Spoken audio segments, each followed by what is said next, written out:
Au quartier Avaza, dans l'arrondissement de Vidolé à Abomey, se dresse un pan important de l'histoire du royaume de Dahomey. Ici se trouve le palais du roi Agadia, connu sous le nom d'Ataki Baya. C'est un nom lié à une situation historique qui est intervenue sous le règne du roi Agadia. Agadia a eu vent d'une information comme quoi il y a un chef mari qui se nommait Ataki et qui se moquait de lui. Et Agadia a dit ah bon, il a envoyé une expédition chercher ce monsieur, on l'a attrapé. Il a constaté que le monsieur est pratiquement du même signe du Fa que lui. Et la culture et le rituel du Fa condamnent tout meurtre lié à un frère. Il dit mais qu'est-ce qu'il va lui faire?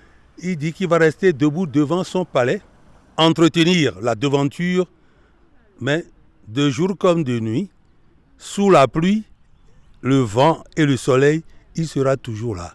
Les gens du peuple d'Abomey pendant ce temps, quand ils prennent par là, ils disent ce monsieur-là, qu'il souffre. C'est lui-même qui a voulu. Et en arrivant dans le Dahomey, il a rencontré la misère. Ataki Baya Boyawa Kwewi. Dans la cour du palais, 6 cases se dressent, encore visibles et imposantes.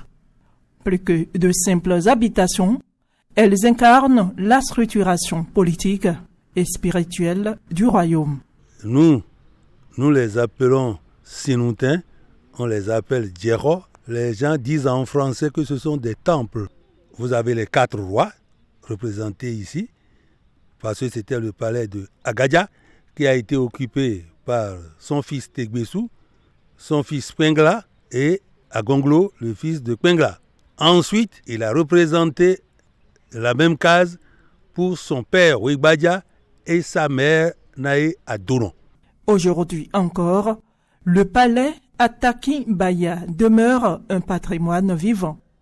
Un espace où l'histoire ne se raconte pas seulement dans les livres, mais à travers les murs et les symboles, et où chaque pierre murmure encore les secrets du Dahomey.